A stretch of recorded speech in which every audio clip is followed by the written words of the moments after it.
guys, this is really the first brand new lesson. The other videos you've watched and the other lessons we've done, we learned the information last year. We may have not done the same word problems, but we basically learned those equations last year. This is really the first new one, and it's called solving absolute value equations. So an absolute value equation is an equation that contains an absolute value expression. So it's something with an equal sign that also has an absolute value in it. And we know that absolute value, those are these bars here, right? So when you surround something in bars like that, that means absolute value. And here's some examples. So I have this one here, the absolute value of x equals 2.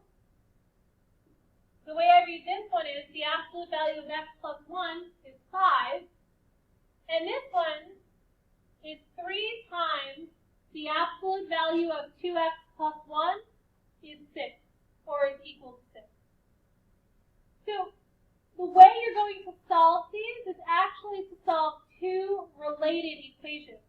You're going to take the equation that's there and separate it into two equations and solve both of those, and you will typically have two answers. Not all the time, I'll show you some weird cases. Typically, though, you'll have two answers. So if you look down here, it says to solve this, which basically means to solve something in absolute value sign equals something else. When that something else, this is going to become important. When that something else is bigger than 0, meaning a positive number, here's what you do. You take that equation that was right here. That's one of your equations. See how that's just the same thing but without the bars? Here's the other one. What do you notice about this one that's a little bit different? You can see we take the c, we take the number on the other side and make it negative. Okay? So really, if I'm going to rewrite this in another way, you're going to write the equation as is, no absolute value.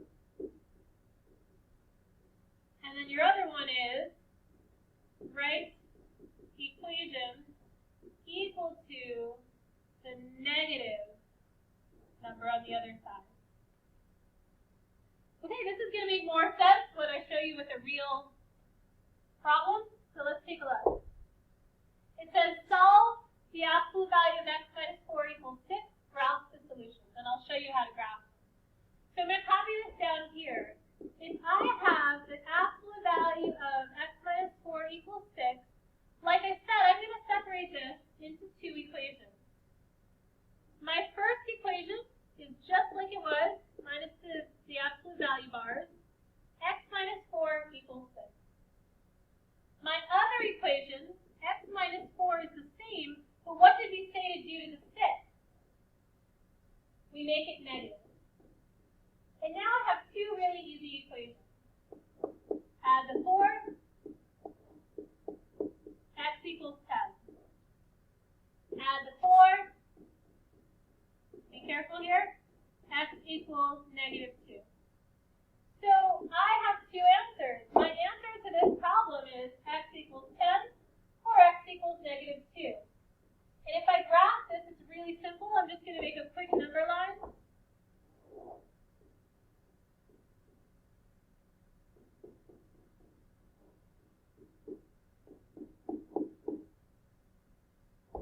Here's my answer, 10, negative 2. And that's it. That's how I graph them. So I have two answers because, look back up here. Actually, I'll write it down here. My original problem was this, right? Let's watch what happens. When I put 10 in, I get 10 minus 4. Well, this is this. And that's true. The absolute value of 6 does equal 6. Let's look at it over here. X minus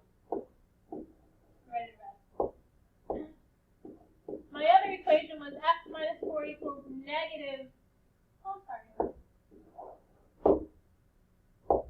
There we go. My other one is the same equation, but I'm taking my negative 2. Negative 2 minus 4 equals 6. Well, negative 2 minus 4 is negative 6. Is this true? Yeah, the absolute value of negative 6 is 6. The absolute value of 6 is 6. And so you can see both answers work. In absolute value equations, typically you will have 2 answers. Okay, let's take a look at this one. I have the absolute value of 3x plus 1 equals negative 5. But we said something really, really important back on this page. I wrote all over it. But what did we say?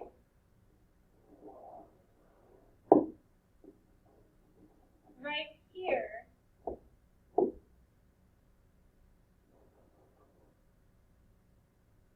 We turn that into, if we turn the math into English, that really says C is a positive number, right? C is bigger than 0, positive number. If I look back over here, I notice this is not a positive number. So that's a problem, and here's why it's a problem. When you take the absolute value of something, whether it's the absolute value of 2, or the absolute value of negative 16, or the absolute value of 0, or the absolute value of negative 496, will you ever get a negative number? No, absolute value is always positive. Positive, or it's just 0, positive. So since you cannot possibly get a positive, you cannot possibly get a negative number from an absolute value, the answer to this is no solution. Because there was no number that I can put in for x to make this equal to negative 5. Okay? So if you see a negative number over here, this may be a no solution problem. Not all the time. I'm going to show you a situation in which it changes into a possibility, but it may be a no solution. Okay, so go ahead and pause the video. I want you to do these 4, and then hit play, and I'll show you the answers. This one right here, my 2 equations are x equals 10 and x equals negative 10, and I'm done. That's 10 minutes. Number 2, x minus 1 equals 4, x minus 1 equals negative 4. Let's add the 1. X equals 5. X equals negative 3. Okay, number 3, here's my 2 equations. 3 plus x equals negative 3. Here's where I stop. Wait a second, this is a negative number. Can the absolute value of this ever be negative? No. My answer is no solution. Number 4, my 2 equations are 4x minus 5 equals 8. 4x minus 5 equals negative 8.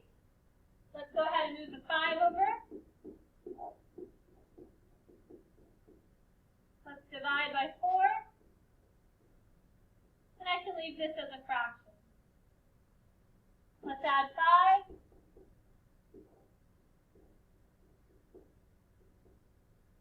Let's divide by 4. And I can leave this as a fraction as well. So notice your answer can be negative, right? Right here is negative, right here is negative. That's fine. The issue is when it starts out negative, right here.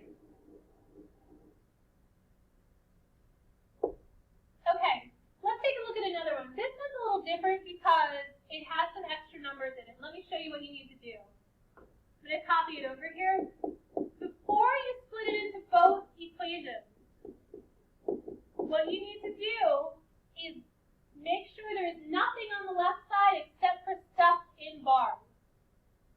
So before I do anything else, watch what I'm going to do. I'm going to move the 10 over. And notice, this scared me in the beginning because it said negative 4. when I add the 10, that becomes a positive 6, and now I'm okay. So that's what I meant by before. It's not always a no solution. It's only a no solution if, when you've moved everything over and all you have left here is stuff with inside bars, and this number is still negative, that's a no solution. But in this case, we're good. So let's separate it into 2. 3x plus 9 equals 6. 3x plus 9 equals negative 6. I'm going to go ahead and subtract 9 from both sides. Divide by 3. And I get x equals negative 1. Totally fine to have a negative answer. Let's subtract 9. Let's divide by 3. And I get x equals negative 5. That's my answer. Okay? So this one was a little different, and the new thing we learned was, before you separate into two equations, first, you have to get the absolute value stuff alone on one side.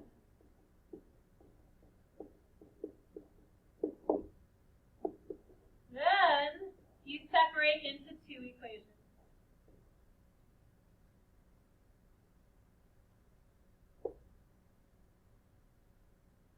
Okay, I'm going to stop the video here because I don't want to run out of time. So this will be the end of part 1. Go ahead and pick up with part 2.